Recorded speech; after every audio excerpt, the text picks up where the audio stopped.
You know, sometimes life barely gets off the ground. The infant mortality rate in the 1400s was just above 60%. In the 1600s, it had climbed to 50%, but there were exceptions to this. Oliver Cromwell, he was one of 10 children, and he was the only one to have survived infancy. And back then, middle age was considered in your 30s, and few people made it beyond their 40s. If we go back a little bit further, during the Black Plague in the late 1300s, a third of Europe's population perished, and in some countries, as much as half the population died. Now, we've made lots of advancements in medicine and health just to scrape back to Moses' 70. And what we've got here in Psalm 49 is a poetic reminder of how fragile life is and how empty living for this world in its present state is. In the psalm, it contrasts those who are living for this present world and seeking glory that comes to us in this present world with those who are living for the world to come and those who are seeking the glory of God. Now, we're all faced with mortality, but the way we live now determines what comes after we die. And so the psalm gives us three things. It gives us wisdom, it gives us courage, and it gives us assurance. Those are the 3 points that we want to make today. So let's look at those in turn.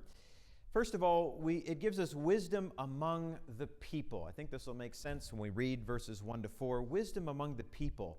And what we've got in verses 1 to 4 is really a call to pay attention. Let's read those one more time. Hear this, all peoples. Give ear, all inhabitants of the world, both low and high, rich and poor together. My mouth shall speak wisdom. The meditation of my heart shall be understanding. I will incline my ear to a proverb. I will solve my riddle to the music of the lyre. Now, you may have noticed as Thomas was reading a refrain in this psalm in verse 12 and an almost exact repetition of that in verse 20 at the very end. So that divides the psalm into two halves, right? But when I read verses 1 to 4, it seems to me this is kind of an introduction, a prologue that's calling our attention. Let's notice a couple things about this call. First of all, did you see the scope of the call? Who is he calling to pay attention? He's very careful to call everyone to attention, right? Everyone needs to listen up, not just covenant Israelites, but pagan Gentiles too. Not just the upper crust of society, but the bottom of the barrel, and everyone in between needs to hear what the psalmist has to say, because what he's got to say concerns everybody, the entire human race. He's dealing with a matter here that touches all of us equally. So the scope of the call is universal. But notice also the source of the wisdom here in verses 3 and 4. He makes a really bold claim in verse 3 that what he's going to say is coming from a place of wisdom and understanding.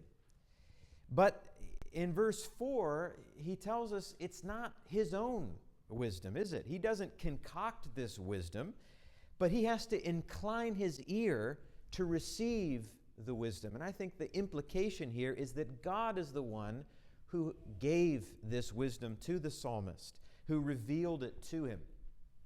And he is going to solve it for us. My version says solve, but kind of has the idea of opening or revealing a matter, uncovering a kind of mystery. So he's about to tell us what he's learned from God to the music of the lyre. Originally, this would be set to music, and so he's going to tell us in a musical or a kind of a poetic way. But verses 1 to 4 is this opening call to pay attention to what he's going to say. So the psalmist is going to give us some wisdom that we all need to hear. And these types of preliminary alerts are very beneficial, but only if we listen to them, right? For example, at 7:02 a.m. in the morning of December 7th in 1941, there were two junior radar operators who were manning the northernmost radar site on Oahu in the island chain of Hawaii. And as they were just about ready to switch over shifts, right at the end of their shift, they saw the biggest echo that they had ever observed. The radio waves etched a startling, broad vertical spike on the oscilloscope, and it rebounded a fleet of what they learned later was 183 aircraft. This would be the first wave of Japanese attackers on Pearl Harbor.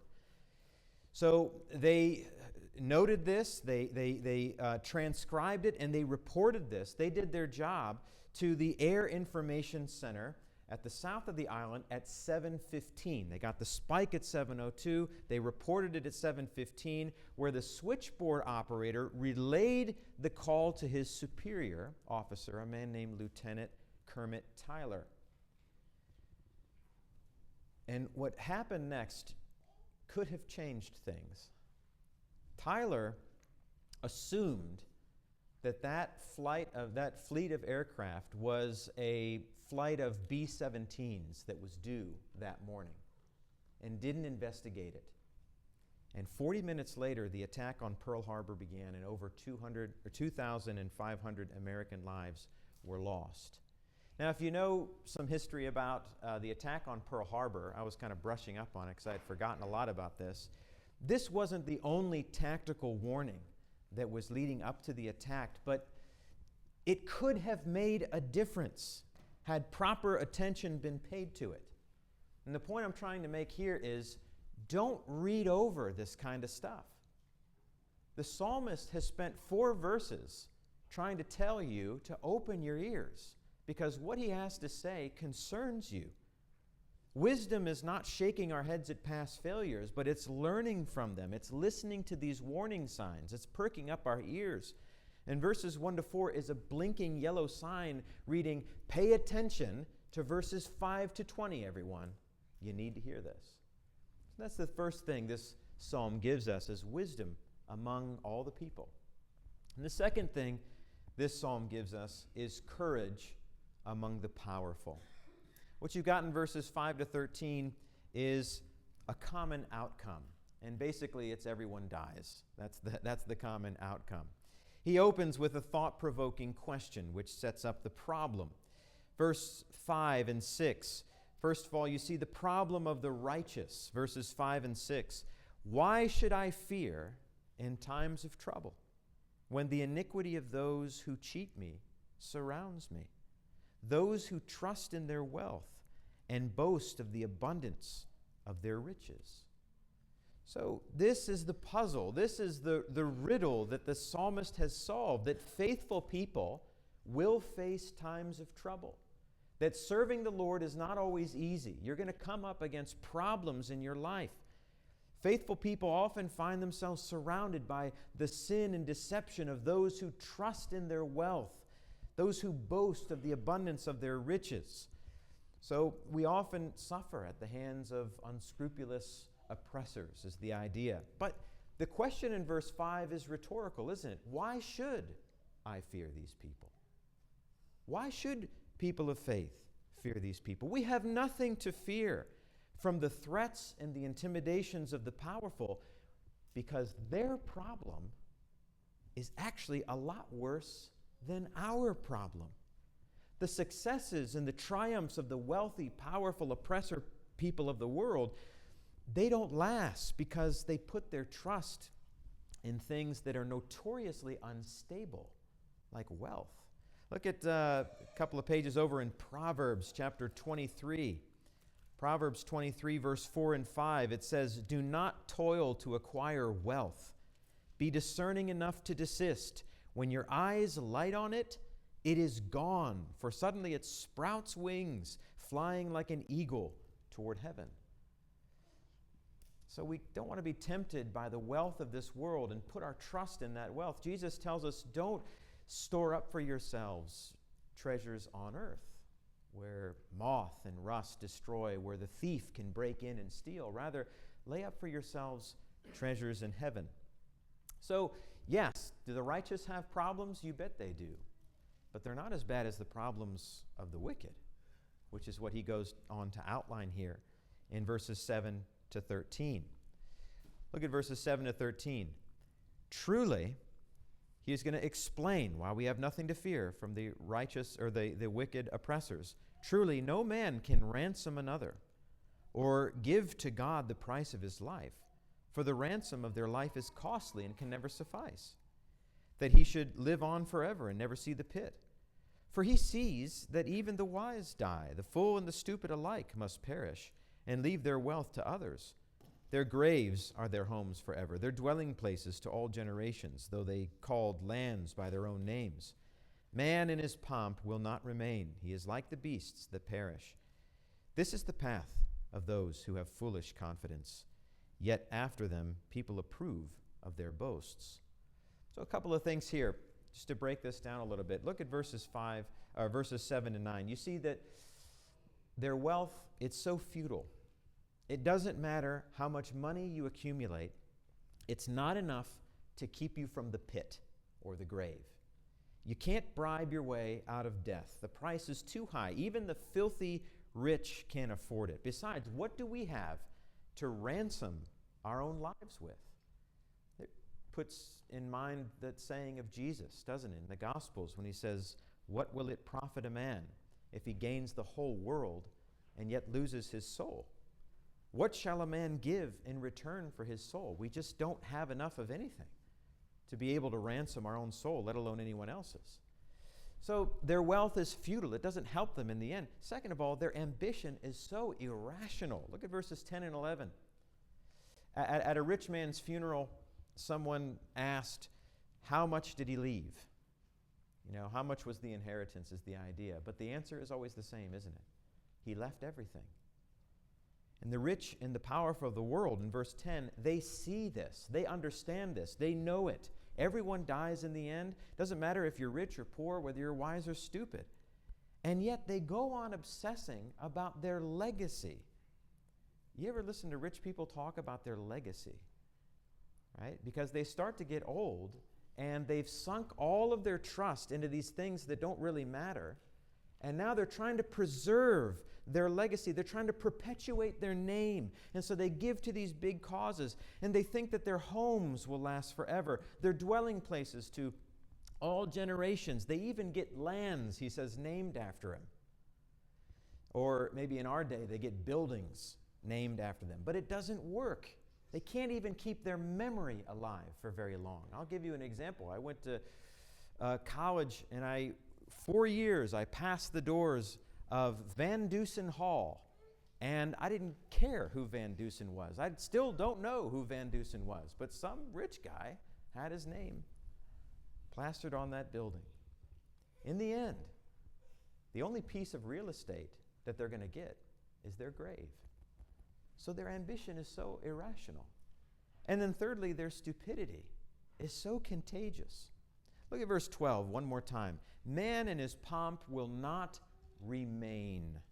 Will not remain. That word remain literally is to lodge or to stay over the night. That's what the word means. So he's saying the wealthy, wicked not only fail to perpetuate their lives, their swaggering pride, their pomp, it won't even last the night.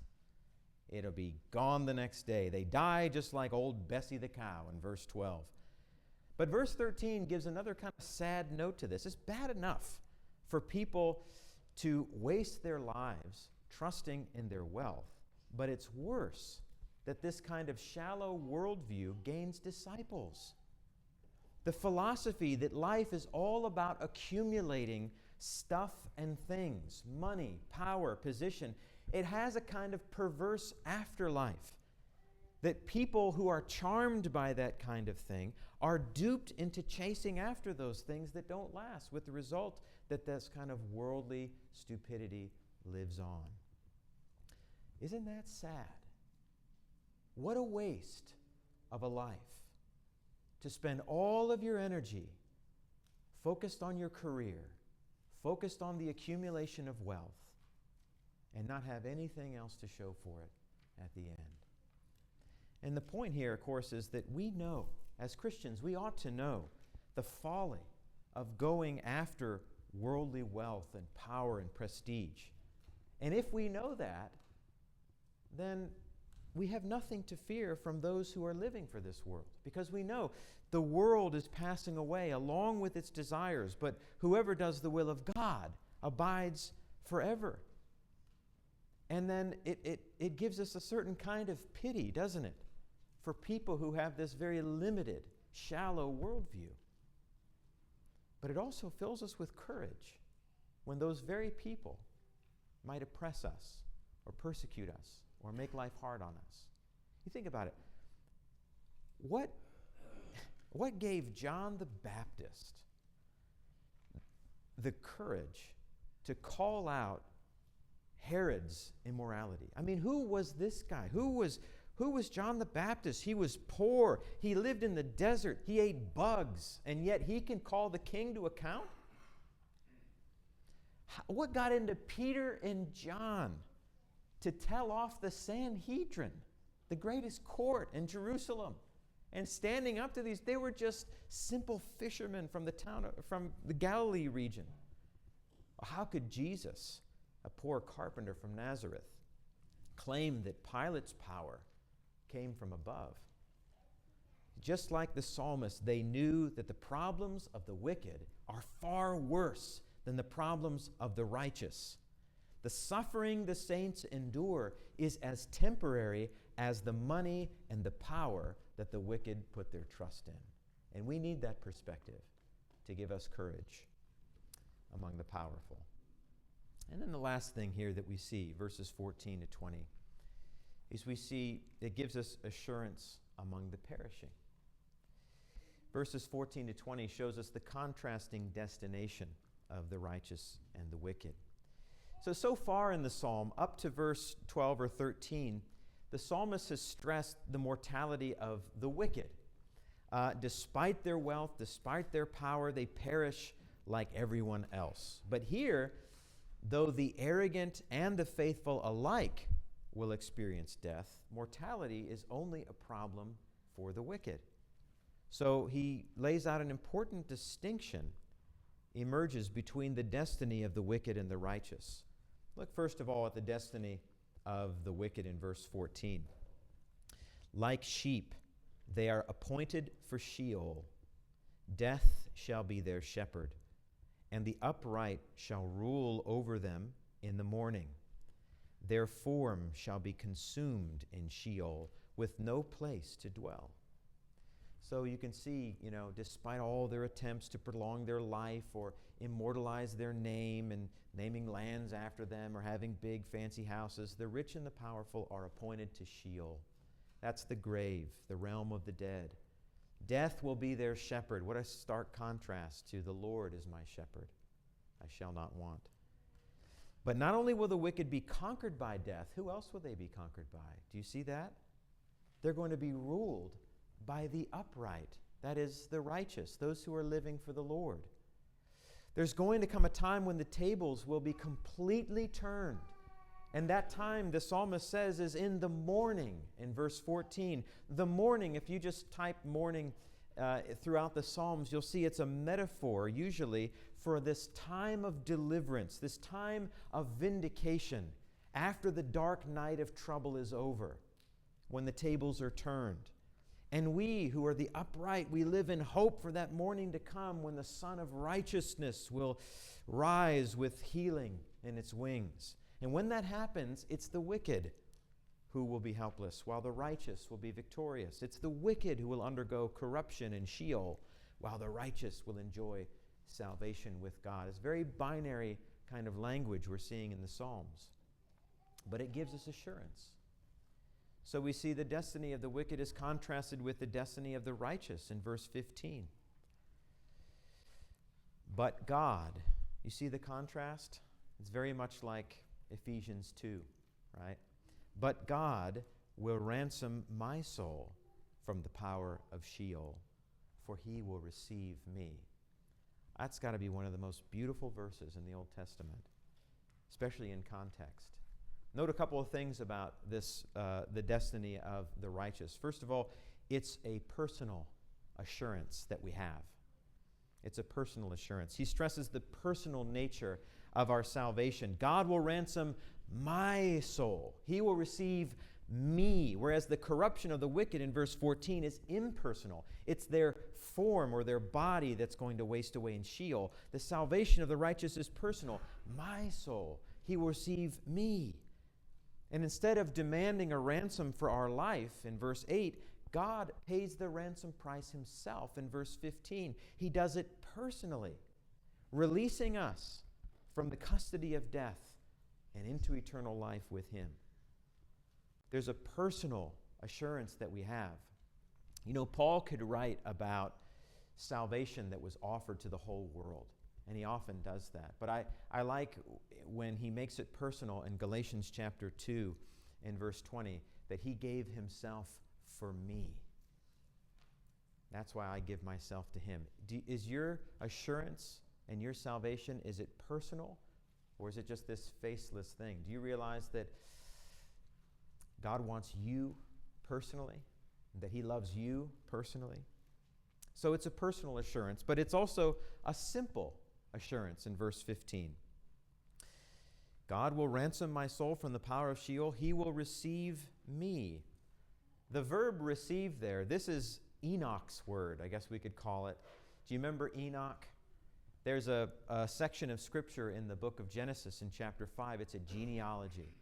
And it's pretty much unbroken in its pattern. It says, so-and-so lived this many years. He had this many children. This is what their names were. And this is how old he was. And then he died. And then he died. And then he died. And then he died. But then the pattern is broken when it gets to Enoch.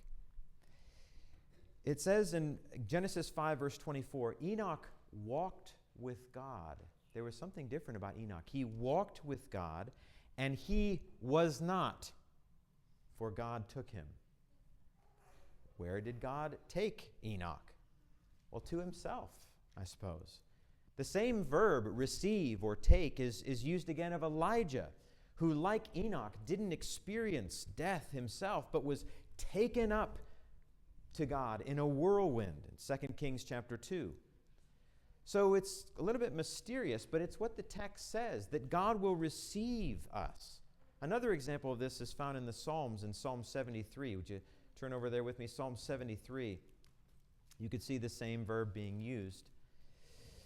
After the psalmist is agonizing over his ordeal, what he's going through, he comes to this assurance, and he uses the same verb again. Psalm 73, 23 and 24. He says, nevertheless, I am continually with you. You hold my right hand. You guide me with your counsel. And afterward, you will receive me to glory. It's the same word. And so we come back to Psalm 49. It simply says, God will receive me. He will receive me. No details except that it involves freedom from death. Now, there are lots of other New Testament passages that we might turn to, to kind of give more detail about the saints' hope after this life is over. But don't you think this one's just adequate? Doesn't it give us enough? It's a lot like what Jesus promised the disciples when he said, if I go and prepare a place for you, I will come again and I will receive you to myself, that where I am, you may also be. It's pretty much the same assurance here. Take you to myself, receive you to myself. It's a simple promise, and it's entirely adequate to give us the assurance that we need to face death without any kind of fear. And the last thing that we need to notice about this assurance is it's a costly assurance. In contrast to the body of the wicked being consumed in Sheol in verse 14, the life of the righteous will be ransomed from death by God. This is precisely what the wealthy wicked were powerless to do themselves. Remember in verse 7 and 9? Despite their money and despite all the influence that they had, they couldn't secure immortality for themselves or for anyone else. But verse 15 says that God can somehow pay that price. Now, the psalmist doesn't bother to explain how God's going to do it, but we know, don't we? We who just took the Lord's Supper, we know. We know the Lord is right here in verse 15. We can see the shadow of his cross right here in verse 15. That the Son of Man came not to be served, but to serve and to give his life as a ransom for many. He gave his own life for ours. So it's a costly assurance that Christians have. But then, very last thing here is the concluding exhortation. We've got the bright ray of sunlight in verse 15, and then we finally have the application. Be not afraid, verse 16. Be not afraid when a man becomes rich, when the glory of his house increases. For when he dies, he will carry nothing away. His glory will not go down after him. For though while he lives he counts himself blessed, and you get praise when you do well for yourself, his soul will go to the generation of his fathers, who will never again see light. Man in his pomp, yet without understanding, is like the beasts that perish. So the psalmist finally gets around to answering his opening rhetorical question in verse 5. That the saints are not to be afraid of the powerful, wealthy, ruthless people of the world, since their power and their glory won't last. They may be pleased with themselves while they collect the kudos and acclaim from all their drooling admirers in verse 18, but it all evaporates into Sheol. And the refrain of verse 12 is revisited in verse 20 with one important distinction. Do you see? Look at verse 12 and look at verse 20. What makes the difference there? It's understanding, isn't it? Understanding makes all the difference. And that's the purpose of this psalm. It's to grant us understanding. This is what the psalmist set out to do in verse 3.